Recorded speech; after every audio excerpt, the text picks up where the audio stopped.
அன்பின் தெய்வம் இயேசுவில் பிரியமுள்ள மாதா தொலைக்காட்சி அன்பர்களே, உங்கள் அனைவருக்கும் வணக்கம். அன்றாட உணவு என்ற விவிலிய விளக்க பகிர்விற்கு உங்களை அன்போடு வரவேற்கின்றேன். இன்றைய யோவான் நற்செய்தி 10ஆம் அதிகாரத்தின் தொடக்கத்திலேயே இயேசுவை கல்லாலிருந்து கொல்ல வேண்டும் என்று யூதர்கள் புறப்படுகிறார்கள். தொடக்க வாசகமே நமக்கு ஒரு அதிர்ச்சியை தருகிறது.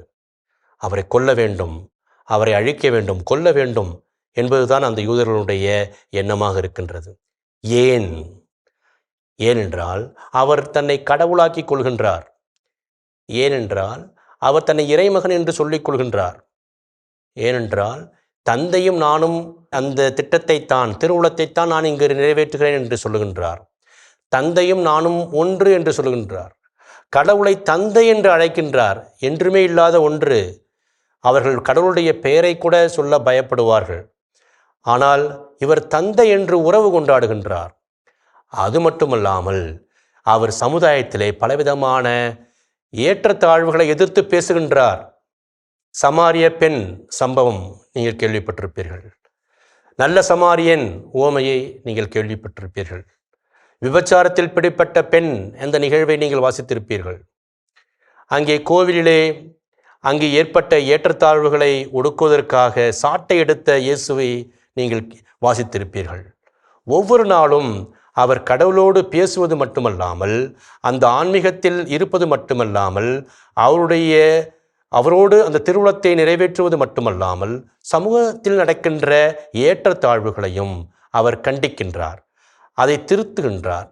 அதை அவர்களால் ஏற்றுக்கொள்ள முடியவில்லை. இதுநாள் வரை எப்படி இந்திய சமூகத்திலே ஜாதிய படிநிலை இருக்கின்றதோ அதை போல அந்த நாட்களில் அந்த இடத்திலும் இது போன்ற ஏற்றத்தாழ்வுகள் மடிந்து கிடந்தன. ஆகவே அதை உறுதியாக உவமைகள் வாயிலாக, நடப்புகள் வாயிலாக, ஒரு தூய்மையான வார்த்தை வழியாக, கூர்மையான வார்த்தை வழியாக அவர் சொல்லும் பொழுது மக்கள் நம்புகிறார்கள், அவரை பின்பற்றுகிறார்கள். நிறைய பேர் அப்போஸ்தலர்களாக, சீடர்களாக வருகிறார்கள். பெண் சீடர்கள் இருக்கிறார்கள். கூட்டம் கூடுகிறது. புதுமைகள் செய்கிறார். அங்கே எல்லார் மத்தியிலும் பெயர் எடுக்கின்றார். அரசர்கள், பெரிய பெரிய மத குருக்களுக்கு இல்லாத பெயர் அவருக்கு ஏற்படுகின்றது.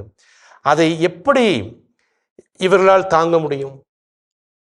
ஆகவேதான் இன்றைய நற்செய்தியிலே படிக்கின்றோம், அவரை கல்லால் எறிந்து கொள்ள வேண்டும் என்று தொடக்கத்திலேயே நாம் வாசிக்கின்றோம்.